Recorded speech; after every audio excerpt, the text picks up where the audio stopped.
আজকে আমরা ঘূর্ণন গতি বা রোটেশনাল ফোর্স বা রোটেশনাল মোশন এই অংশ থেকে শুরু করব। তো আমাদের এর আগে তোমাদের বলবিদ্যাতে যে কন্টেন্টগুলো ছিল এগুলা আমাদের কিছুটা এইচএসসিতে আলোচনা ছিল, বিশেষ করে নিউটনের তৃতীয় আমাদের যে তিনটা সূত্র এই তিনটা বিশেষ আলোচনার মধ্যে ছিল আর কি। এরপরে হচ্ছে নিউটনের সূত্রগুলার বাস্তবিক কিছু প্রয়োগ বা বাস্তবিক কিছু উদাহরণ নিয়ে আমরা মূলত আলোচনা করেছিলাম। কিন্তু বলবিদ্যাতে এইচএসসিতে পুরোপুরি ঘূর্ণন গতিটা তোমাদের জন্য নতুন। হ্যাঁ, তো এবং আমাদের এইচএসসি পরীক্ষাতে তোমাদের সিকিউতে সবচেয়ে বেশি প্রশ্ন দেওয়া হয় ঘূর্ণন গতি নিয়ে, যেহেতু এই টপিকটা তোমাদের এইচএসসিতে আলোচনা হয়। হ্যাঁ, তো এর আগের টপিকটা মূলত আমরা এসএসসিতে অনেকটুকু পড়ে আসছিলাম। ঘূর্ণন গতি বা রোটেশনাল ফোর্স। তা আমরা ঘূর্ণন গতি কাকে বলবো? কোনো বস্তু যদি কোনো একটা নির্দিষ্ট বিন্দু বা অক্ষের চতুর্দিকে বৃত্তাকার পথে গতিশীল থাকে তবে ওই গতিকে আমরা ঘূর্ণন গতি বা রোটেশনাল মোশন বলবো। তাহলে একটা নির্দিষ্ট বিন্দুকে কেন্দ্র করতে হবে, নির্দিষ্ট ব্যাসার্ধে যখন আমাদের কোনো একটা বস্তু এইভাবে ঘূর্ণায়মান থাকবে সেটাই হচ্ছে আমাদের ঘূর্ণন গতি বা রোটেশনাল মোশন। যে অক্ষের চতুর্দিকে বস্তুটি ঘূর্ণায়মান হয় তাকে ঘূর্ণন অক্ষ বা এক্সিস অফ দ্য রোটেশন বলা হয়। একটা অক্ষ যে অক্ষকে কেন্দ্র করে এটা ঘুরতেছে। ঘূর্ণনের বৈশিষ্ট্যসমূহ কী কী হতে পারে? কোনো বস্তু ঘূর্ণন হলে তার প্রতিটি কণা নির্দিষ্ট সময়ের অবকাশে একই কোণে ঘুরে। এই যে এখানে আমাদের দেখো একটা ঘূর্ণন কোণ তৈরি হচ্ছে না, এই যে এতটুকু ঘুরলো, এতটুকু ঘুরলো, এতটুকু ঘুরলো, তাহলে এখানে প্রত্যেকটা বিন্দু কিন্তু নির্দিষ্ট সময়ের ব্যবধানে একই কোণে ঘুরতেছে। হ্যাঁ, ঘূর্ণন অক্ষ সবসময় স্থির থাকে, ঘূর্ণন অক্ষটা সবসময় একই থাকবে। এখন এই ঘূর্ণন গতি পড়তে গিয়ে আমরা কিছু রাশিমালার সাথে পরিচিত হতে হবে, যেমনটা আমরা একটা জাস্ট রৈখিক গতি পড়তে গিয়ে পড়েছিলাম সরণ, বেগ, ত্বরণ, মন্দন, এই বিষয়গুলো সেমভাবে আমরা এখানেও পড়ব।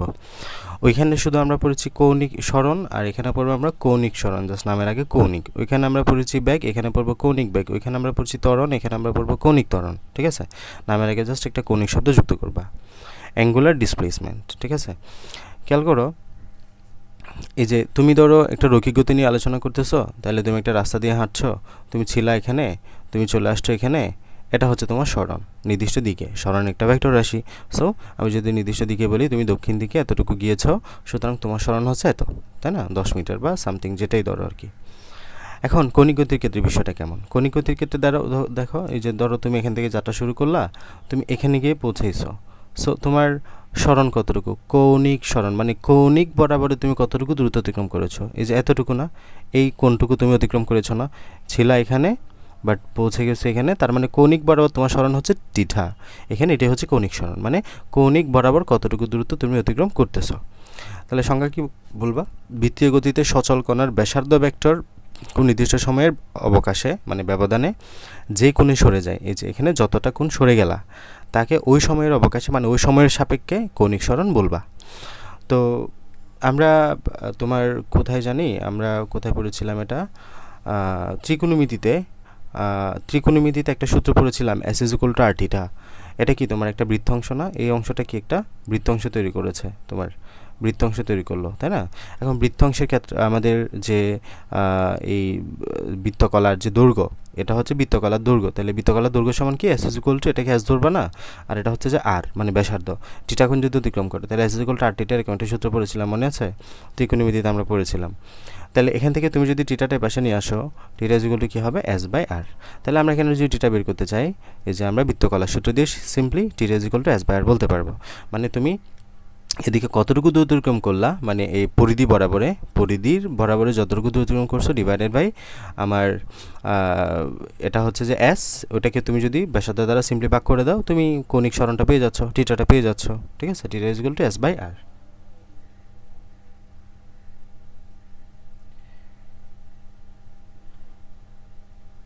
এরপরে কৌণিক বেগ। তাহলে কৌণিক সরণ বুঝলে কৌণিক বেগ বোঝা যাবে। আমরা সরণ তো জানি, নর্মাল সরণ মানে কি? সরণ মানে হলো আমাদের কতটুকু এস হলো, আর আমরা সরণ থেকে বেগ কীভাবে বের করি? যে জাস্ট আমরা টি দ্বারা ভাগ করে দিই, তাই না? আমরা জাস্ট সরণকে যদি সময় দ্বারা ভাগ করে দিই, মানে সময়ের সাপেক্ষে সরণের পরিবর্তনের হারকে আমরা সরণ ব্যাগ বলি। ব্যাগের সংখ্যা জাস্ট তুমি নর্মাল ব্যাগের সংখ্যাটা বলো। সময়ের সাথে সরণের পরিবর্তনের হার মানে হলো সময় দ্বারা ভাগ। তাহলে তুমি প্রতি একক সময়ে কতটুকু সরণ করতেছো, ওটাই হচ্ছে তোমার ব্যাগ, তাই না? তো এক্ষেত্রে আমরা এই টিটাকে সেমভাবে এসের জায়গায় চিন্তা করব। তাহলে ওই যে কৌণিক সময়ের সাথে কৌণিক সরণের পরিবর্তনের হারকে কৌণিক বেগ বলা হয়, তাই না? এভাবে করে তুমি বলতে পারো এই যে অতি ক্ষুদ্র সময়ে কৌণিক সরণের পরিবর্তনের তাৎক্ষণিক হারকে। তাহলে তুমি যদি তাৎক্ষণিক কৌণিক বেগের সংজ্ঞা দাও, তাহলে তাৎক্ষণিক শব্দটা যুক্ত করে দিবা। তবে মেইন কথা হচ্ছে কি, কৌণিক সরণের পরিবর্তনের হারকে, মানে প্রতি একক সময়ে বা প্রতি একক ক্ষুদ্র সময়ে কৌণিক সরণের পরিবর্তনের হারকে আমরা কৌণিক বেগ বলতে পারি, বা ওমেগা বলি এটাকে আমরা, ঠিক আছে? কৌণিক বেগ। তো এখানে আমরা কি বলেছি, তোমার এস ইজ ইকুয়াল টু টি, তাহলে এখানে কি বলবা, এখানে বলবা টিটা ইজ ইকুয়াল টু টি, তাই না? এখন উভয় পাশে তুমি যদি পরিবর্তন হিসাব করো ডেল টিটা বাই ডেল টি, এই যে ওমেগা ইজ ইকুয়াল টু কী বলবা, ডেল টিটা বাই ডেল টি। ওইখানে আমরা এস ইজ ইকুয়াল টু বিটি পড়েছি না, তাহলে বা সরণকে তুমি সময় দ্বারা ভাগ করে দিলে বি পাচ্ছ। তাহলে এখানে সেমভাবে তুমি কৌণিক সরণকে সময় দ্বারা ভাগ করে দিবা, এই যে ডেল টিটা ডিভাইড বাই ডেল টি, টিটা ডিভাইড বাই টি, এটাই। তাহলে এটাকে আমরা এখানে তোমার এখানে যেহেতু আমরা তাৎক্ষণিক কৌণিক বেগের সংজ্ঞা বলতেছে, তার মানে হলো সময়ের ব্যবধানটা একদম শূন্যের কাছাকাছি চিন্তা করতে হবে।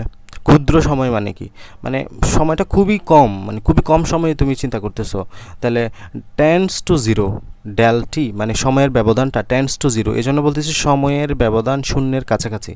যে del T tends to zero মানে কি, সময়ের ব্যবধান শূন্যের কাছাকাছি হলে সময়ের সাথে কৌণিক সরণের পরিবর্তনের হারকে তাৎক্ষণিক কৌণিক বেগ বলা হয়, ইত্যাদি। তুমি এভাবে নিজের ভাষায় বলতে পারি এগুলো, ঠিক আছে?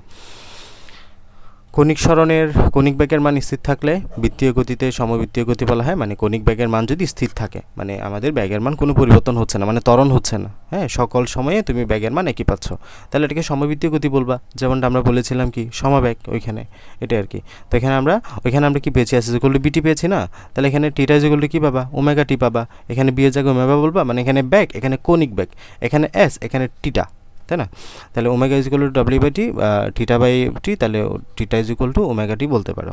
ওকে, এখানে সব সূত্র একই, বাট তুমি ওইটার সাথে জাস্ট একটু রিলেট করো, তাহলে তোমার জন্য সহজ হবে অনেক। এখন আসো কৌণিক বেগের মাত্রা কি। তাহলে আমরা কৌণিক বেগ সমান আমরা ওমেগা ইজ ইকুয়াল টু রৈখিক বেগ ডিভাইড বাই ব্যাসার্ধ। এখানে আমাদের খেয়াল করো, এস ইজ ইকুয়াল টু বিটি এর মতোই এটা চিন্তা করো তুমি। আমাদের এখানে এই যে টিটা ইজ ইকুয়াল টু, এটাকে যদি তুমি এস ধরো আর ওমেগাকে বলবা ভি, এটা হচ্ছে যে টি। তাহলে এখন তুমি যদি এটাকে এভাবেই লিখো, omega is equal to theta by T, তাহলে আমাদের এখানে এটা যদি এখন আসা নাই তোমাদের, একদম লাস্টে গিয়ে আরও কিছু সূত্র আমরা পড়বো, হ্যাঁ, লাস্টে গিয়ে আরও কিছু সূত্র পড়বো দুইটা একসাথে। এই যে V is equal to omega R, এই যে এখানে আছে V is equal to omega R, এই যে V is equal to omega R. তাহলে ওমেগা সমান কি লিখতে পারো, এই যে ওমেগা সমান হবে তোমার, মানে এটা আমি তোমাকে একদম সহজ ভাষায় বলি, তোমাকে ধরো যে কৌণিক বেগ বলতেছে, তুমি শুধু বেগ সমান কি জানো, শুধু বেগ সমান ভি। তোমাকে কৌণিক বেগ বলতেছে, কৌণিক বেগ সমান কি ওমেগা। এখন তুমি যদি এটার সাথে একটা সম্পর্ক বের করতে চাও, সিম্পলি এটাকে সাথে আর গুণ করে দিবা, এটা মনে রাখো, তোমার জন্য অনেক সহজ হয়ে যাবে সব কিছু। সেমভাবে তোমাকে ত্বরণ বের করতে বলছে, তুমি কৌণিক ত্বরণে যেতে চাচ্ছ, এ ইজ ইকুয়াল টু কত ত্বরণ, তুমি সিম্পলি আলফা এর সাথে আর গুণ করে দিবা। এটা আমরা একদম লাস্টে গিয়ে যখন সূত্রগুলো সাজাবে স্টেপ বাই স্টেপ, তখন সহজ লাগবে, এখন বললে হয়তো নাও বুঝতে পারো, হ্যাঁ, বাট এখন জাস্ট এতটুকু বুঝো, যেহেতু মাত্রাটা ক্লিয়ার করতে হবে। যে ভি ইজ ইকুয়াল টু ওমেগার, ভি ইজ ইকুয়াল টু ওমেগার, এটা আমরা এই সূত্র দিয়ে নিয়ে আসছি। তো V is equal to omega R, হ্যাঁ, তাহলে এটা হচ্ছে যে শুধু বেগ, মানে রৈখিক বেগ তুমি যেটা জানো, আর ওমেগা মানে কৌণিক বেগ। তো আমি তোমাকে এটাই বলতে চাচ্ছি, তুমি যখন কৌণিক বেগের সাথে ব্যাসার্ধটা গুণ করে দিচ্ছ, তুমি জাস্ট রৈখিক বেগটা পেয়ে যাবা, সব সময়ের জন্য এটা সত্য। অন্য যে কোনো কিছু দেখবা, ত্বরণের ক্ষেত্রেও তুমি যখন নর্মাল ত্বরণ বের করবা, এই কৌণিক ত্বরণের সাথে জাস্ট সিম্পলি আর গুণ করে দিবা, কথা বুঝছো? তাহলে এখানে আমরা কি করলাম, এই যে রৈখিক বেগ বের করতেছি, আমরা কৌণিক বেগের সাথে আর গুণ করে দিছি, তাহলে V is equal to omega R, বা তুমি সূত্রটা মুখস্থ করে ফেলো, V is equal to omega R, V is equal to omega R, মানে এটা হচ্ছে রৈখিক বেগ, এটা হচ্ছে কৌণিক বেগ, এটা হচ্ছে ওই ব্যাসার্ধটা জাস্ট গুণ করে দিলা। মানে তোমাকে যদি রৈখিক বেগ কৌণিক বেগ দেওয়া থাকে, রৈখিক বেগ বের করতে বলে, তুমি জাস্ট কৌণিক বেগের সাথে আর গুণ করে দিবা, ব্যাসার্ধটা গুণ করে দিবা। তাহলে এখানে কি পাচ্ছ, V is equal to omega R পাচ্ছ, V is equal to omega R পাচ্ছ, ওমেগার V is equal to omega R. তাহলে ওমেগা সমান কী হবে? ওমেগা সমান ভি বাই আর না, ভি বাই আর। আর ভি সমান কি? রৈখিক বেগ। ভি সমান কি? রৈখিক বেগ। রৈখিক বেগের মাত্রা কত? এলটি ইনভার্স 1, তাই না? বেগের মাত্রা কি? LT inverse 1। আর এটা কি ব্যাসার্ধ না? ব্যাসার্ধের মাত্রা মানে কি? দৈর্ঘ্য। দৈর্ঘ্যের মাত্রা কি তোমার? এল, শুধু লেন্থ। তাহলে এটার কী হবে? শুধু টি ইনভার্স 1 হবে।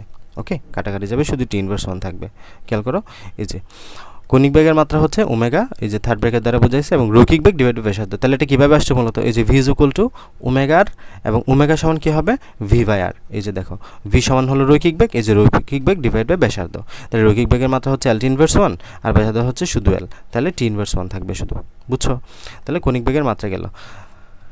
এবার আসো, একবার পূর্ণ আবর্তন করতে করতে কণার যে সময় লাগে তাকে পর্যায়কাল বলবো। এই যে ধরো একটা পাখা এরকম করে ঘুরতেছে, বা একটা ঘুড়ি, এই যে পুরাটা একবার ঘুরে আসতে যে সময়কাল, সেটা হচ্ছে টাইম পিরিয়ড, মানে হলো পর্যায়কাল। একটি পূর্ণাবর্তন বলতে 2 পাই রেডিয়ান বোঝায়, এটা তো আমরা জানি। 2 পাই সমান কি তোমার, 1 পাই সমান কি 180 ডিগ্রি, তাই 2 পাই সমান কি 360 ডিগ্রি। তাহলে এটা যদি আমরা রেডিয়ানে বলতেছি, তো এই আমরা জানি বৃত্তের সম্পূর্ণ কোণটা কত? 360 না? তাহলে সম্পূর্ণভাবে একবার ঘুরে আসা মানে হলো 2 পাই পরিমাণ ঘুরে আসা। তাহলে বলো, তুমি যেহেতু এখন ওমেগা বের করতেছো, তুমি যে কৌণিক বেগ মানে কি? কৌণিক বেগ মানে হলো কতটুকু ঘুরে আসছো ডিভাইডেড বাই সময়। তাহলে তুমি কতটুকু ঘুরে আসছো? তুমি 2 পাই পরিমাণ ঘুরে আসছো। হার মানে কি? সময় দ্বারা ভাগ, এই যে সময় দ্বারা ভাগ করে দিছি। তাহলে ওমেগা সমান 2 পাই বাই টি।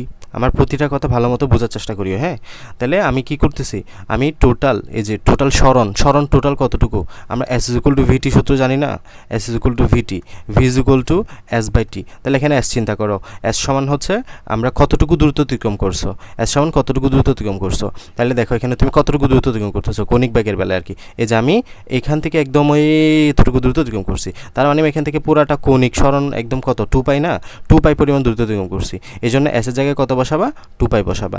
আর এখানে টি সমান কত? এই যে পর্যায়কাল, মানে টোটাল অতিক্রম করতে যে সময়টা লাগে, তাহলে ক্যাপিটাল টি। তাহলে এখানে ভি এর জায়গায় এখন কি বলতে পারবো? ওমেগা বলতে পারবো, মানে কৌণিক বেগ। তাহলে ওমেগা সমান কি? 2 পাই বাই টি। সূত্রগুলো কিন্তু আন্দাজি আসা নাই, এগুলো আমাদের এভাবে করে আসছে। তাহলে ওমেগা সমান কি? 2 পাই বাই টি। ওমেগা সমান 2 পাই বাই টি বারবার ইউজ করবো আমরা, অনেকবার ইউজ করবো। তোমরা হয়তো অনেক আগে এটা ইউজও করে আসছো, তরঙ্গ অধ্যায়ে বা পর্যায়বৃত্ত গতি অধ্যায়ে, অনেক জায়গায় এটা এসএসসিতে মনে হয় ইউজ করছি। তাহলে ওমেগা সমান হলো 2 পাই বাই টি। জাস্ট আমরা 2 পাইকে ক্যাপিটাল টি দ্বারা ভাগ করে দেবো, মানে হলো যেহেতু আমাদের টোটাল সরণ 2 পাই এবং প্রয়োজনীয় সময় বা পর্যায়কাল হচ্ছে ক্যাপিটাল টি, সুতরাং প্রয়োজনীয় টোটাল সরণটাকে আমরা ক্যাপিটাল টি দ্বারা ভাগ করে দিলে কি পাচ্ছি? কৌণিক বেগ পাচ্ছি, কারণ বেগ সমান কি? সরণ বাই সময়। ওকে, তাহলে এখান থেকে যদি আমরা আরেকটু ভিতরে যাই, 1/t একক সময়ে পূর্ণাবর্তনের সংখ্যা বোঝায়, তাহলে একে কম্পাঙ্ক বলো। কম্পাঙ্ক বা ফ্রিকোয়েন্সির সংখ্যাটা মনে আছে?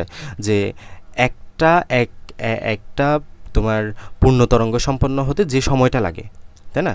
তাহলে এটাকে আমরা জাস্ট 1/t একক সময়ে পূর্ণাবর্তনের সংখ্যা বোঝাই, এটাকে আমরা কম্পাঙ্ক বলতেছি। তাহলে দেখো আমরা এখানে কম্পাঙ্ক যখন বলবো, তাহলে এটাকে জাস্ট আর আমরা 1/t করবো, সিম্পল। তাহলে এখানে আমরা ওমেগা সমান 2 পাই এন, মানে তুমি যদি কম্পাঙ্ককে এন দ্বারা প্রকাশ করো, তাহলে খেয়াল করো আমরা কি পেয়েছি? ওমেগা সমান কি পাইছি? 2 পাই বাই টি। আবার তুমি কম্পাঙ্ক সমান এন ইজ ইকুয়াল টু কি জানো? 1/t, মানে হলো প্রতি একক সময়ে যতগুলো তুমি করতেছো, মানে হলো ধরো একটা এই যে আমি যদি পেন্ডুলিয়াম দিয়ে বিষয়টা বোঝাই, এই যে একটা পেন্ডুলিয়াম এইভাবে করে ঘুরতেছে, এইভাবে করে একবার ঘুরতেছে। তুমি যদি 1 সেকেন্ড সময় নাও, 1 সেকেন্ড এটা যতবার দুল খাবে সেই সংখ্যাটাই হচ্ছে কি তোমার এই যে তারপর কম্পাঙ্ক বা ফ্রিকোয়েন্সি। তরঙ্গের বেলায়ও সেম, তুই ঘড়ির বেলায়ও সেম। ঘড়ি এই যে তুমি যদি 1 সেকেন্ডে চিন্তা করো, 1 সেকেন্ডের জন্য যতবার ঘুরবে এটাই হচ্ছে তার কম্পাঙ্ক বা ফ্রিকোয়েন্সি, মানে 1/t করতে হয়, সময় দ্বারা ভাগ করে দিতে হয়, সিম্পল। তাহলে আমরা এখানে এন ইজ ইকুয়াল টু বা কম্পাঙ্ক সমান কি পাবো? 1/t। N is equal two বা কম্পাঙ্ক সমান কি? 1/t। তাহলে এখানে আসো, তুমি 2 পাই বাই টি পেয়েছো, এখন 2 পাইটাকে আলাদা রাখো, ইন্টু 1/t বসাও। তাহলে 1/t এর জায়গায় তুমি এখানে এন বসাই দিতে পারো না? 2 পাই এন বসাই দিতে পারো, এই যে 2 পাই এন। তাহলে ওমেগা সমান কি বলতে পারো? 2 পাই এন। কীভাবে আসছে? এই যে 1/t এর জায়গায় জাস্ট এন বসাই দিচ্ছি, আর কিছু না। তাহলে ওমেগা সমান 2 পাই এন বসাইতে পারো। তাহলে তুমি যদি এখন জাস্ট একটা সূত্র মনে রাখো, omega is equal to 2 pi N divided by T. মানে তুমি যদি এখন টি সময় চিন্তা করো, মানে ক্যাপিটাল টি বাদ দাও, তুমি যদি এখন সময়টি চিন্তা করো, ঘূর্ণন সংখ্যা এন চিন্তা করো, মানে এখন আমি যদি তোমাকে বলি যে আমি একটা ফ্যান চিন্তা করতেছি যে পাখাটা মিনিটে বা সেকেন্ডে এতবার ঘুরে, এই যে 20 বার ঘুরে, তাহলে এখানে ক্যাপিটাল এন এর মান কত হবে? 20, মানে হলো ঘূর্ণন সংখ্যা, হ্যাঁ, ফ্রিকোয়েন্সি, ঘূর্ণন সংখ্যা। ঘূর্ণন সংখ্যা যদি এন হয়, তাহলে আমরা এই সূত্রটি ইউজ করবো এখানে। তাহলে omega is equal to 2 pi N by T. Okay, এতক্ষণ আমি যে বেসিক কথা কথাবার্তাগুলো বলছি এগুলো তোমার বোঝার জন্য বলছি, এগুলো তোমাকে অ্যাপ্লাই করতে হবে না। বাট তুমি জাস্ট এতক্ষণ যা বলছি এগুলো যদি নাও বুঝে থাকো, এগুলো আরেকবার রেকর্ডেড দেখবা, যদি বুঝো খুবই ভালো, নিজের মতো করে নোট করবা, তাহলে একদম তোমার নলেজটা খুবই শার্প হবে। আর যদি এত কিছু মাথায় রাখতে না চাও, জাস্ট সিম্পলি এই সূত্রটা মাথায় রাখো, তাইলেই তোমার 100% হয়ে যাবে। আর কিছু মনে রাখতে হবে না। Omega is equal to 2πn divided by T. এই সূত্রের পরিচয়টা কি? এখানে তোমার n হচ্ছে যে ঘূর্ণন সংখ্যা। আমরা এই যে সিকিউতে দেখব যে একটা পাখা তোমার মিনিটে 70 বার করে ঘুরতেছে, তাহলে আমরা এখানে n এর মান ইউজ করবো 70। তারপর টি সমান কি? স্মল টি সমান কি? তোমার এখানে প্রতি ঘূর্ণনে কতটুকু সময় যাচ্ছে, হ্যাঁ, এই টিটা ইউজ করবো আমরা। তাহলে ওমেগা সমান 2πn by divide by T. ওকে, এটা মাথায় রেখো। জাস্ট এই কয়েকটা সূত্র আর কি। ওমেগা সমান 2πn, আবার 2π সমান 2π বাই টি, বা এটাকে আমরা n বাই টি বা 2πn ডিভাইড বাই টি এটা বললাম এখন, ঠিক আছে? এখানে একটু মনে রাখিও, এই ক্যাপিটাল টি মানে হলো পর্যায়কালটা, আর স্মল টি মানে হলো যে কোনো সময়, এটা একটু মাথায় রাখিও। এখানে ক্যাপিটাল টিটা উঠিয়েই মূলত তুমি n বাই টি নিয়ে আসছো, কথাটা মাথায় রাখতে হবে। ক্যাপিটাল টিটা উঠিয়েই তুমি n বাই টি নিয়ে আসছো কিন্তু। So be careful. এখানে ক্যাপিটাল টি মানে হলো পর্যায়কাল, আর স্মল টি মানে হলো যে কোনো সময় টি, ঠিক আছে? আচ্ছা, এরপরে এগুলো তো দেখলাম যে ওমেগা সমান কী হবে, কৌণিক দূরত্ব মানে হলো 2π। এই যে তুমি 2π দূরত্ব অতিক্রম করেছো, টোটাল একবার ঘুরে আসা মানে কি 2π দূরত্ব অতিক্রম করা। সময় সমান কি? টি। তাহলে আমরা বলতে পারি ওমেগা সমান 2π বাই টি। তাহলে তুমি যদি কখনো টি বের করতে চাও কি বলবা? এখানে 2π বাই ওমেগা, ঠিক আছে? এই যেখানে বলছে এটা হচ্ছে তোমার আর, এটা হচ্ছে এস, এটা হচ্ছে টিটা, এটা হচ্ছে ব্যাসার্ধ, এ থেকে বি দূরত্ব অতিক্রম করেছে। তাহলে এখানে কৌণিক বেগ সমান ওমেগা, কৌণিক সরণ হচ্ছে টিটা, আর ঘূর্ণন সংখ্যা হচ্ছে n is equal to theta by 2π। ঘূর্ণন সংখ্যা কীভাবে বের করতেছি? এই যে তুমি কৌণিক বরাবর কতটুকু দূরত্ব যাচ্ছ ডিভাইডেড বাই তুমি টোটাল সংখ্যা হচ্ছে তুমি টোটাল দূর যাইতে পারো এতটুকু, জাস্ট এটাকে এটা দ্বারা ভাগ করে দিলে ঘূর্ণন সংখ্যা পেয়ে যাচ্ছ, টিটা বাই 2π। এখানে এই সূত্রগুলো ইতিমধ্যে পড়লা যে তাহলে এখন আমরা যদি ভি বের করি, ভি ইজ ইকুয়াল টু 2π আর ডিভাইড, মানে তুমি যদি এখান থেকে রৈখিক বেগটা বের করতে যাও সামহাও, যে এই বরাবর সে কতটুকু বেগে যাচ্ছে এটা যদি বের করতে যাও, তাহলে তোমাকে এখন পরিধির হিসাবে আসতে হবে, কারণ এই দূরত্ব অতিক্রম করবে কীভাবে? সে পরিধির দূরত্ব অতিক্রম করবে না? তাহলে ভি ইজ ইকুয়াল টু বৃত্তের পরিধি মানে হলো এই যে এই দূরত্ব অতিক্রম করবে ডিভাইড বাই পরিধি সমান দূরত্ব অতিক্রম করতে প্রয়োজনীয় সময়। কারণ আমরা কি জানি, ভি ইজ ইকুয়াল টু কি? দূরত্ব বাই সময়। তাহলে এখানে দূরত্ব মানে কি? দূরত্ব মানে হলো বৃত্তের টোটাল পরিধিটা বোঝাচ্ছে, আর সময়টা মানে কি? যে টোটাল যে সময়টা যাবে এটা। এখন বৃত্তের পরিধির সূত্র কি? 2π আর সময় মানে কি? Capital T. তাহলে আমরা V is equal to 2π divide by T বলতে পারি। ভি ইজ ইকুয়াল টু কি বলতে পারি? 2π ডিভাইডেড বাই ক্যাপিটাল টি। এটা কি বুঝছো? এখানে তোমাকে ভি বের করতে হবে। এখন ভি মানে হলো এই বরাবর সে কতটুকু বেগে যাচ্ছে সেটা।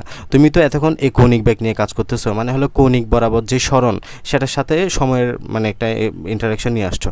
বাট এখন আমরা এই পরিধি বরাবর যে বেগ সেটা বের করতেছি। এখন পরিধি বরাবর হলে মোট পরিধি কত? এই যে বৃত্তের পরিধি কত? 2π, এই যে এটা হচ্ছে দূরত্ব বাই সময়, জাস্ট টি দ্বারা ভাগ করে দিচ্ছি। V is equal to 2π divide by T. সূত্র সবই এখানে। তো T is equal to 2π B বলতে পারো। এই যে তুমি যদি টি টাই পাশে নিয়ে আসো 2π ডিভাইড বাই ভি। এখন আগে একটা সূত্র পেয়েছো তুমি টি এর জন্য, এই যে T is equal to 2π by omega. দুটো সূত্র যদি একসাথে করো, এই যে T is equal to 2π by omega একটা পেয়েছো, এই যে এখানে T is equal to 2π by omega একটা পেয়েছো, এই যে T is equal to 2π by omega একটা পেয়েছো, এখানে আবার পেয়েছো T is equal to 2π by 2π আর ডিভাইড বাই ভি। দুটো সূত্র যদি একসাথে করো তুমি V is equal to omega R বলতে পারবা। তুমি এত কিছু যদি মাথায় না রাখতে চাও, এই সিম্পলি শুরুতে যে কথাটা বলছিলাম এটা মনে রাখো। জাস্ট তুমি রৈখিক বেগ থেকে, এই যে রৈখিক বেগ এটা, কৌণিক বেগ এটা, তুমি যদি রৈখিক বেগ থেকে কৌণিক বেগ বের করতে যাও, কৌণিক বেগের সাথে জাস্ট বৃত্তের ব্যাসার্ধটা গুণ করে দাও, মানে 8টা গুণ করে দাও। তাহলে কি সূত্র পাচ্ছ? B is equal to omega. B is equal to omega, just এটাই মনে রাখো, তাহলে মোর দেন ইনাফ। ওকে, এতটুকু কিছু মনে রাখতেন যদি না চাও আর কি, তবে বুঝে যাওয়াটা ভালো। তাহলে V is equal to omega, আমরা V is equal to omega কীভাবে বলতেছি? এই যে রৈখিক বেগের সাথে আমরা রৈখিক বেগটা বের করতেছি যদি কৌণিক বেগের সাথে আমরা বৃত্তের ব্যাসার্ধটা গুণ করে দিই। এই যে ওমেগার সাথে 8টা গুণ করে দিলে আমরা রৈখিক বেগটা পেয়ে যাচ্ছি। ওকে, তো এখন আমরা এটা যদি ডট গুণ মানে ক্রস গুণ ফলে যায়, মানে ভেক্টর রূপে যায়, তাহলে আমাদেরকে এটা এইভাবে বলতে পারি V is equal to omega cross R. মানে তুমি যদি এটার সাথে এটা ক্রস করো, তুমি মূলত এই ভেক্টর রূপটা পেতে পারো। এখানে আমাদের অনেক ম্যাথ আছে, এগুলো আমরা শিক্ষিত করব। এই যে এরকম বৃত্তাকার প্রতি মিনিট 180 বার আবর্তন করে, তো রৈখিক বেগ, পর্যায়কাল, কৌণিক বেগ, এগুলো আমরা শিক্ষিত করব। এবার আসো কৌণিক ত্বরণ। তাহলে আমরা কৌণিক সরণ বিষয়টা আলোচনা করলাম, কৌণিক বেগ আলোচনা করলাম। এখন হচ্ছে কৌণিক ত্বরণ। তাহলে যেখানে বেগ আছে এখানে ত্বরণ থাকবে, কারণ বেগের পরিবর্তন হলেই তো ত্বরণের উদ্ভব হবে আলটিমেটলি, তাই না? ত্বরণ মানে কি? বেগের পরিবর্তনের হার। ত্বরণ মানে কি ব্যাগের পরিবর্তনের হার, ব্যাগের পরিবর্তন মানে কি ডেল অফ ওমেগা, হার মানে কি ডেল অফ টি, সময়ের পরিবর্তন। তাহলে কনিক ব্যাগ মানে হলো ডেল অফ ওমেগা, মানে কনিক ব্যাগের পরিবর্তন ডিভাইডেড বাই সময়ের পরিবর্তন। এই যে দেখো del of omega divide by del of T মানে হলো কনিক ব্যাগের কতটুকু পরিবর্তন করলা ডিভাইডেড বাই তোমার সময়ের পরিবর্তন কতটুকু, এটাই। তাহলে আবর্তনরত কণার গড় কণিক ত্বরণ বা অ্যাভারেজ অ্যাঙ্গুলার অ্যাক্সেলারেশন বলতে কোনো নির্দিষ্ট সময়ের অবকাশে বা সাথে সময়ের সঙ্গে কণিক ব্যাগের পরিবর্তনের হার বোঝায়। মানে এত কঠিনভাবে বলার প্রয়োজন নাই, তো তুমি জাস্ট বলো সময়ের সাথে আমাদের কণিক ব্যাগের পরিবর্তনের হার, মানে এই যে ডেল ডব্লিউ যতটুকু পরিবর্তন হচ্ছে তোমার, এটাই হচ্ছে ডেল ওমেগা যতটুকু পরিবর্তন হচ্ছে, এটাই হচ্ছে আমাদের কণিক ত্বরণ। সময়ের সাথে কণিক ত্বরণের পরিবর্তনের হার, এত কঠিনভাবে বলিও না, লিখো সময়ের সাথে কণিক ত্বরণের পরিবর্তনের হার, তাহলে আসো সময়ের সাথে কণিক ত্বরণের পরিবর্তন মানে কি জানো, ডেল অফ ওমেগা, এই যে কণিক ত্বরণের পরিবর্তন, এর হার মানে কি ডেল অফ টি, সময় দ্বারা ভাগ করে দিছি, হার মানে হলো সময় দ্বারা ভাগ, এটাই হচ্ছে তোমার ত্বরণ বা কণিক ত্বরণ, যেহেতু তুমি কণিক বেগ বলছো। তাহলে সময়ের সাথে কণিক ত্বরণের পরিবর্তনের হারকে কি বলতেছো, কণিক ত্বরণ। এখন যদি তুমি স্পেসিফিকলি বলো যে আমাদের মানে একদম যদি সংজ্ঞাটা বলো স্পেসিফিকলি, আরও স্পেসিফিকলি আমরা যেটা তোমার এমনি ত্বরণের সংজ্ঞা হিসেবে পড়ে আসছি ওইভাবে বলো, মানে সময়ের ব্যবধান শূন্যের কাছাকাছি হলে, এই যে del T tends to zero, মানে সময়ের ব্যবধান যদি একদম শূন্যের কাছাকাছি হয়, মানে এটা তাৎক্ষণিক ত্বরণও বলতে পারো, কাছাকাছি হলে সময়ের সাথে বস্তুর কৌণিক বেগের পরিবর্তনের হার, একই কথা, আবার সময়ের সাথে বস্তুর কৌণিক বেগের পরিবর্তনের হারকে তুমি জাস্ট এই যে del T tends to zero ধরতেছো, এখানে সময়ের সাথে ব্যাগের পরিবর্তনের হারটা প্রায় শূন্য, সময়ের সাথে বস্তুর কৌণিক বেগের পরিবর্তনের হারকে ত্বরণ বলা হয়, কৌণিক ত্বরণ বলা হয়, বাস এটাই মাথায় রাখলে হবে। আর আমরা যেহেতু তোমার, তাহলে আসো আমরা কি বলেছি তোমার ব্যাক মানে কি, ব্যাক মানে হলো তোমার V minus U divide by T পড়ে আসছি না, ত্বরণ বা কণিক নর্মাল ত্বরণ মানে কি V minus U divide by T, মানে হলো আলটিমেটলি ডেল ভি আর কি, তোমার ব্যাগের পরিবর্তন ডিভাইড বাই টি। সেমভাবে এখানে তুমি ওমেগা বলতে পারো, del omega divided by T, মানে কণিক ব্যাগ ডিভাইড বাই সময়, মানে তুমি জাস্ট কণিক ব্যাগকে সময় দ্বারা ভাগ করে দিলে ত্বরণ পাচ্ছ। এক কথায় ব্যাগ বাই সময়, এই যে ব্যাগ ডিভাইডেড বাই সময় করলে তুমি ত্বরণ পাবা। এটাই তো পড়ে আসছো যে সময়ের সাথে ব্যাগ বৃদ্ধির হার, মানে ত্বরণ দ্বারা সময় দ্বারা ভাগ। তাহলে এখন তুমি কণিক ব্যাগের একক জানো না, টি ইনভার্স মাত্রা টি ইনভার্স 1, আর এখানে টাইমের মাত্রা কি আবার টি, তাহলে টি ইনভার্স 2, তাহলে কণিক ব্যাগের মাত্রা পেয়েছি কি টি ইনভার্স 1, আর কণিক ত্বরণের মাত্রা কি পেয়েছি টি ইনভার্স 2। এতটুকু বলো, এতটুকু বুঝছো কিনা? নাহিমা ক্লিয়ার হয়েছে এতটুকু? জি সৌরভ? জি স্যার। এগুলো আরেকবার রেকর্ড করে নিও, হ্যাঁ রেকর্ড করলে আরেকটু ভালো হবে। এরপর আসো এগুলোর মধ্যে আমরা যে রাশিগুলো পড়লাম আর কি, হ্যাঁ এগুলো তোমাদের জন্য একদমই নতুন, তো এগুলো তোমরা আগে এগুলো ফেস করো নাই, কণিক ত্বরণ, কণিক ব্যাগ, সো একটু সময় লাগবে ইউজড হইতে, একবার দুইবার পড়লেই হয়ে যাবে। এখন আমরা আরও কিছু সূত্রের মধ্যে ঢুকবো, যেমনটা আমরা পেয়েছি তোমার ভরবেগ, যেমন আমরা ব্যাগকে কী জানি, বি জানি, আর ভরকে কী জানি, এম জানি, তাই না? তো ভরবেগ সমান কি এম বি, ভর এবং ব্যাগের গুণফল। সেমভাবে আমরা কৌণিক ব্যাগের জন্যও কৌণিক ভরবেগ পাবো, অ্যাঙ্গুলার মোমেন্টাম। আমরা ওইখানে ব্যাগ কোন যেমনটা ভরবেগ পেয়েছিলাম, এখানে আমরা কৌণিক ভরবেগ পাবো, মানে নামের আগে কৌণিকটা যুক্ত করে দিবা, সিম্পল। তাহলে আমি কি বললাম, তুমি এখানে আমাদের যে আরপি মানে হলো এখানে আমাদের ধরো একটা বস্তুটা ঘুরতেছে নির্দিষ্ট বেগে, তো এটা যদি তোমার হয় শুধু ভরবেগ, তো পি ইকুয়াল এমবি পড়েছিলাম আর কি আমরা, এই যে ভরবেগটা আমরা কি বলি, পি বলি না, ভরবেগটাকে আমরা কি বলি, পি বলি আর কি, পি বলি, পি ইকুয়াল টু এমবি, ভরবেগ সমানকে আমরা পির নামে ডাকি। তাহলে ধরো এটার রৈখিক ভরবেগটা হচ্ছে যে পি, ঠিক আছে, রৈখিক ভরবেগটা হচ্ছে যে পি। তো আমি একটু আগে বললাম যে তুমি সূত্রগুলো একটু মানে আইডিয়া করে তারপর অ্যাপ্লাই করো, তাহলে তোমার জন্য মনে রাখাটা সহজ হবে।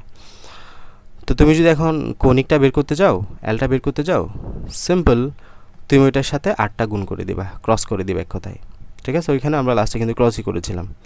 তাহলে L is equal to RP.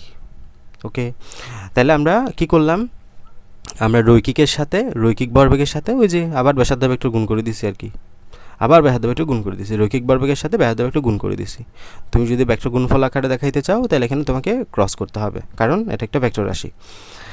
তাহলে গুণরত কোনো বস্তুর ব্যাসার্ধ ভেক্টর এই যে মানে আর, এবং রৈখিক ভেক্টরের এই যে রৈখিক ভেক্টর ভরবেগ, রৈখিক ভরবেগ মানে হলো পি, এর ভেক্টর গুণফল মানে হলো ক্রস কে কৌণিক ভরবেগ বলা হয়। তাহলে তুমি সূত্রের সাথে সাথে সংজ্ঞাটা মুখস্থ করো।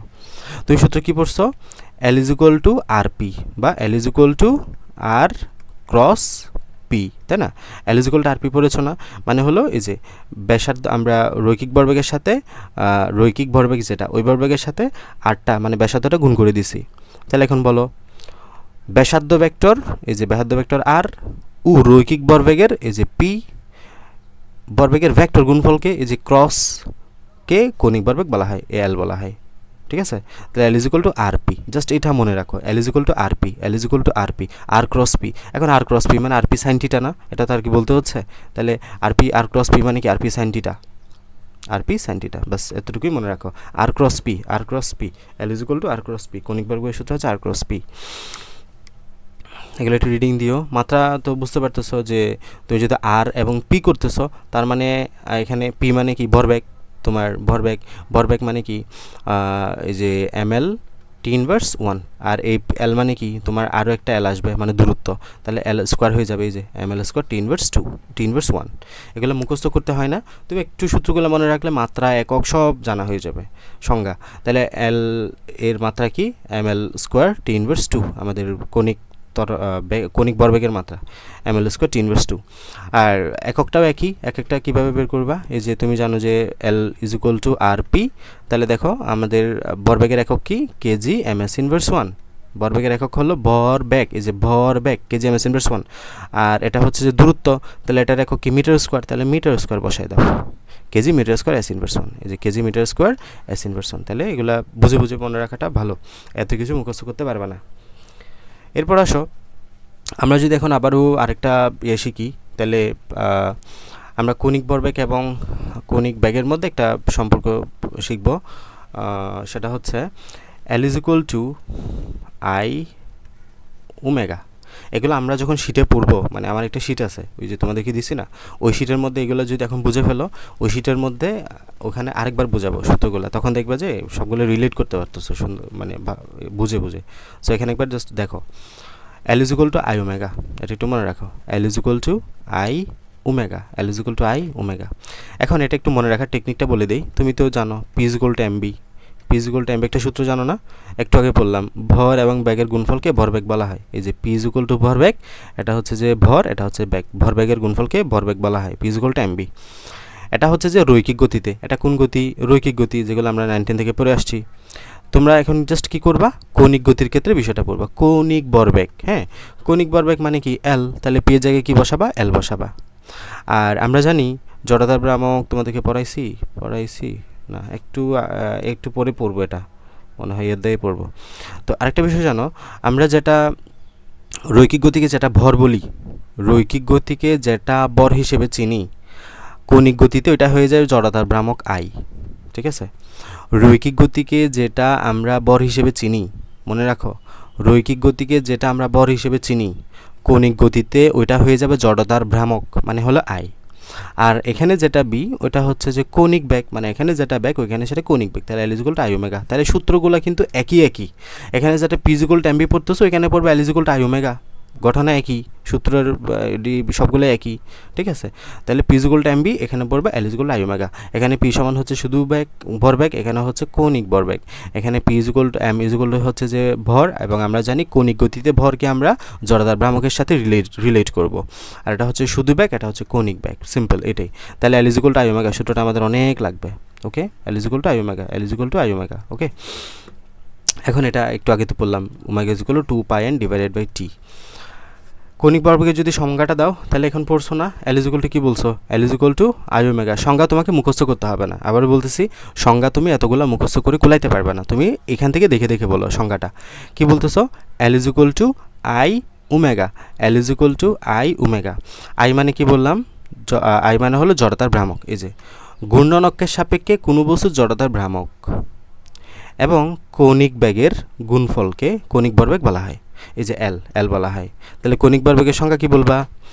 আই গুণন আই সমান কি জড়তার ভ্রামক, ওমেগা সমান কি তোমার কণিক বেগ। তাহলে ঘূর্ণনক্ষের সাপেক্ষে, যেহেতু বিষয়টা ঘুরবে এই জন্য গুণনক্ষের সাপেক্ষে বলতেছে আর কি। ঘূর্ণনক্ষের সাপেক্ষে কোনো বস্তুর জড়তার ভ্রামক এবং কণিক ভরবেগের গুণফলকে, এই যে জড়তার ভ্রামক মানে হলো আই এবং কণিক ভরবেগ মানে হলো ওমেগা এর গুণফলকে, এই যে গুণ করলাম দুইটা, গুণফলকে কি বলা হয়? এল বলা হয়। আই ইন্টু ওমেগা মানে আই এবং ওমেগা এর গুণফলকে এল বলা হয়। এটা কি অনেক কঠিন সংজ্ঞা? না, একটু বুঝে পড়লেই তোমার হবে। তাহলে is equal two I omega, বস্তুর জড়তার ভ্রামক এবং কণিক বেগের গুণফলকে কণিক ভরবেগ বলা হয়। কণিক ভরবেগের ভেক্টর রূপ এটা দেখবা, লাগবে না। কণিক ভরবেগের নিত্যতার সূত্র। এখন খেয়াল করো, এখন আমরা আস্তে আস্তে বিষয়টা কমপ্লেক্সিটির দিকে যাচ্ছি, মানে আমরা বাস্তবিক প্রয়োগের দিকে যাচ্ছি। এতক্ষণ তো আমরা সূত্র বা বেসিক আলোচনা করলাম, এখন আমরা কমপ্লেক্সিটির দিকে যাব। আমরা যখন শুধু ভরবেগ পড়েছিলাম, ভরবেগের জন্য আমরা একটা ভরবেগের নিত্যতা পড়েছিলাম, মনে আছে কি? ভরবেগের নিত্যতা কি ছিল? m1u1 প্লাস m2 u2, এই যেটা হচ্ছে আদি ভরবেগ, দুটো বস্তুর আদি ভরবেগের যোগফল। এটা হচ্ছে m1 v1 plus m2 v2, এটা হচ্ছে শেষ ভরবেগ। বিষয়টা কিন্তু প্রত্যেকটা তোমাকে বুঝতে হবে, হ্যাঁ, নাহলে সিকিউতে তুমি ধরতে পারবে না। এই অধ্যায়ের সিকিউগুলো এমন। তো এটা হচ্ছে আদি সংঘর্ষের পূর্বে বলো বা যাই বলো, আদি ভরবেগের যোগফলের সমষ্টি, এরপরে এটা মানে যোগফল, এটা হচ্ছে শেষ ভরবেগের যোগফলের যোগফল। এবং ভরবেগের নিত্যতা সূত্র অনুসারে দুইটা পরস্পর কী হবে? সমান হবে। তুমি যেমন রৈখিক ভরবেগের নিত্যতা পেয়েছ, সেমভাবে কণিক ভরবেগের নিত্যতা বা সংরক্ষণও তুমি পাবা। ঠিক আছে, law of conversation of angular momentum, যে আমরা এখানেও নিত্যতা পাবো। তাহলে টর্ক তোমাদের এখন আলোচনা করি নাই, টর্ক পড়াইছি না, এই যে এই অধ্যায়ে আলোচনা হবে আর কি সবগুলা। আরেকটা বিষয় জেনে রাখো, সেটা হলো আমরা রৈখিক গতিকে যেটাকে বল হিসেবে জানি, আবারও বলছি, রৈখিক গতিকে যেটাকে বল হিসেবে জানি, কণিক গতিকে সেটাকে আমরা টর্ক হিসেবে জানবো, বুঝছো? আবার আরেকটা কথা কি বললাম একটু আগে, রৈখিক গতিকে যেটাকে আমরা ভর হিসেবে জানি, কণিক গতিকে সেটাকে আমরা জড়তার ভ্রামক হিসেবে জানবো। ঠিক আছে, এগুলো যদি তুমি বুঝে ফেলো, তোমার জন্য কনসেপ্ট ক্লিয়ার করা সহজ হয়ে যাবে। তাহলে রৈখিক গতিকে আমরা যেটাকে বল হিসেবে জানি, কণিক গতিকে সেটাকে আমরা টর্ক হিসেবে চিনবো, মানে গঠন একই। আর রৈখিক গতিকে তুমি যেটাকে ভর হিসেবে জানো, কণিক গতিকে সেটাকে আমরা জড়তার ভ্রামক হিসেবে চিনবো। কথা বুঝছো? তাহলে আসো, কোনো বস্তুর উপর টর্কের লব্ধি শূন্য হলে, মানে টর্কের লব্ধি যদি শূন্য হয়, আলটিমেটলি বস্তুটি কণিক ভরবেগ সংরক্ষিত থাকে। এটা আমরা আমরা যখন নিউটনের সূত্রটা পড়বো না, আমরা নিউটনের সূত্রতে তিনটা পড়ছি ইতিমধ্যে, যেগুলো রৈখিক গতির জন্য। সেম তিনটা সূত্র আমরা কণিক গতির জন্যও পড়বো। গঠন একই, বাট তুমি অলওয়েজ দেখবা যে বলের জায়গায় টর্ক বলতেছো, ভরের জায়গায় জড়তার ভ্রামক বলতেছো, গঠন একই কিন্তু। সো এই জন্য এগুলো একটু বুঝে ফেলো, লাস্টে গিয়ে আমরা যখন সূত্রগুলো পড়বো তখন সহজ হয়ে যাবে। তো আমরা ওই জায়গা থেকে L = I ওমেগা সূত্রটা পেয়েছি না কণিক ভরবেগের জন্য? L = I ওমেগা, যেমনটা আমরা P = mv পেয়েছিলাম। তাহলে এখানে m এর জায়গায় I বসাই দিছি আর b এর জায়গায় ওমেগা বসাই দিছি, কারণ আমি একটু আগে বললাম কি ভর = জড়তার ভ্রামক, এখানে যেটা m ওইখানে সেটা I। তাহলে এই যে m এর জায়গায় I বসাই দিছি, P = mv। ওকে, তো এখান থেকে আমরা ত্বরণও পাই, এই যে কণিক গতির দ্বিতীয় সূত্র, নিউটনের কণিক গতির দ্বিতীয় সূত্র। মানে এগুলা এখন লাগবে না তোমাদের। টর্ক, এখানে টাও আসছে, এই টর্কটা আমরা ওই যে তোমার যখন কণিক গতির দ্বিতীয় সূত্রটা পড়বো তখন এগুলো বুঝবা, এখানে বোঝায় লাভ নেই। তো আলটিমেটলি আমাদের সংরক্ষণ সূত্রটা কি হচ্ছে? তাহলে বস্তুর উপর ক্রিয়ারত বহিস্থ টর্কের লব্ধি শূন্য হলে, মানে লব্ধি যদি শূন্য হয়, বাইরে থেকে কোনো টর্ক প্রযুক্ত না হলে কোনো অক্ষের সাপেক্ষে ঘূর্ণায়মান বস্তুর কণিক ভরবেগের পরিবর্তন হবে না। এটি কণিক ভরবেগের সংরক্ষণ সূত্র। মানে ওই যে গঠন একই, আমরা যেটা ভরবেগের বেলায় পড়েছিলাম কোনো সংঘর্ষের ক্ষেত্রে, সেমভাবে বিষয়টা এখানেও একই। তো এখন এটার জন্য আমাদের খুব সুন্দর একটা উদাহরণ দেওয়া আছে, তোমাদের বইয়ে কি দেওয়া আছে? এটা দেওয়া নাই, এগুলো সিকিউতে আমরা দেখব। হ্যাঁ, টর্কের বিষয়টা আমরা দেখব সিকিউতে, তারপর আমি একটু ইউটিউবে চার্জ দিয়ে পাই কিনা একটু। আচ্ছা, একটু খেয়াল করো, স্ক্রিন শেয়ার করছি।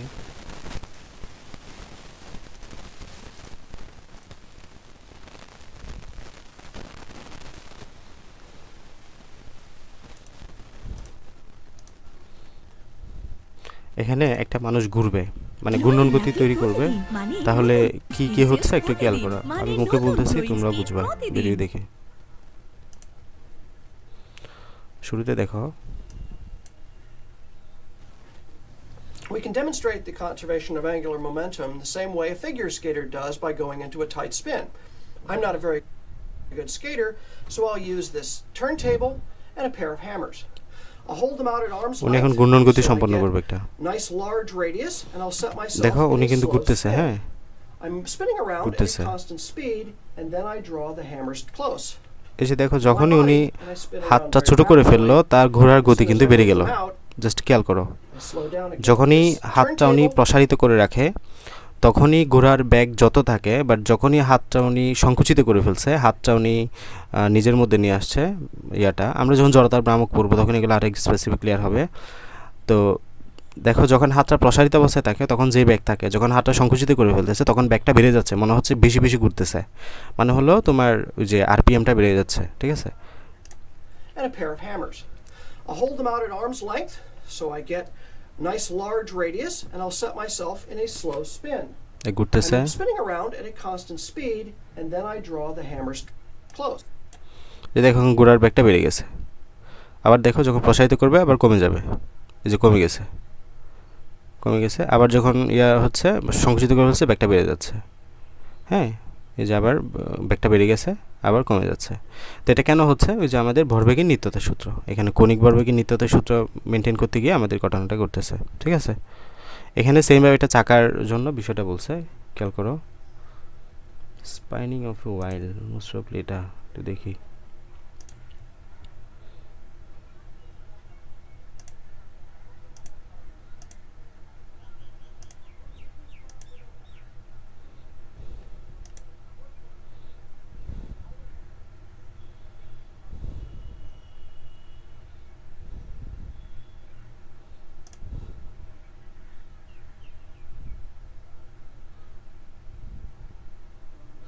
আচ্ছা এটা পড়ার জন্য আমাদের ওই বিষয়টা ক্লিয়ার করতে হবে এটা একটু পরে দেখাচ্ছি দেখুন মানে এটা হচ্ছে যে আমাদের সেম জড়তার ভ্রামকটা বিষয় দিয়ে বোঝা যাবে সেম ঘটনা তোমাদের সিকিতে এরকম একটা চিত্র দিয়ে পরীক্ষা আসে যে একটা মেয়ে ডান্স করতেছে মানে একবার দেখবে যে হাতটা প্রসারিত করে আছে আরেকবার দেখবে যে হাতটা সংকুচিত করে আছে এটা মোস্ট প্রবলি তোমাদের বইয়েও চিত্রটা থাকার কথা কিন্তু তোমাদের বই তো নাই এটা মনে হয় যে আমাদের ওই যে তপন স্যারের বই আছে তোমরা তো এখন ইয়ে স্যারের বইটা পড়তেছো তবে বইয়ে ছিল এরকম একটা চিত্র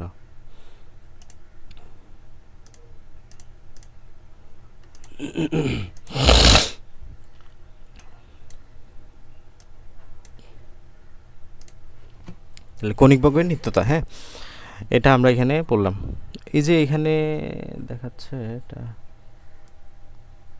সার্কাসে ক্যালোরা শূন্য রকম দেখা যায় পা সোজা করে প্রসারিত থাকে কম থাকে এই যে এখানে একটু করে বুঝতে পারবা এটা মানে হলো যখনই এই যে সার্কাসের মধ্যে দেখো না তোমার খেলোয়াড় এরকম করে তখন দেখবা যে মানে যখন তারা উড়াল দেয় আর কি তখন দেখবা যে এরকম তারা হাতগুলো এরকম করে থাকে দেখো এখানে হাতটা এরকম লম্বা করে দিছে পাটা এরকম লম্বা করে দিছে মানে সে তার অক্ষটা ঘূর্ণন অক্ষটা একদম ছোটো করে ফেলছে আর রেডিয়াসটা ছোটো করে ফেলছে যার জন্য তার ওই যে ব্যাগটা বেড়ে যায় হ্যাঁ সে বেশি দূরত্ব অতিক্রম করতে পারবে যে খেলোয়াড়রা শুনে নানা রকম কসরত দেখায় দোলনা থেকে লাফ দেওয়ার সময় খেলোয়াড়রা হাত এবং পা সোজা প্রসারিত করে থাকে এই সময় তার কণিক বেগ খুবই কম থাকে এবার হাত পা গুটিয়ে বুকের মধ্যে আনলে কণিক বেগ বেড়ে যায় ওই যে আমাদের জড়তা ভ্রামকটা মেনটেন করার জন্য আমরা এখন দেখলাম না যখন হাতটা সে প্রসারিত করে দিয়েছে ব্যাগ কম বাট যখন হাতটা সংকুচিত করে বুকের মধ্যে নিয়ে আসলো তখন দেখতেছো না ব্যাগটা একটু বেড়ে গেছে এটাই ফলে তার শূন্যে পরপর ডিগবাজি খাওয়া সম্ভব হয় এই আর কি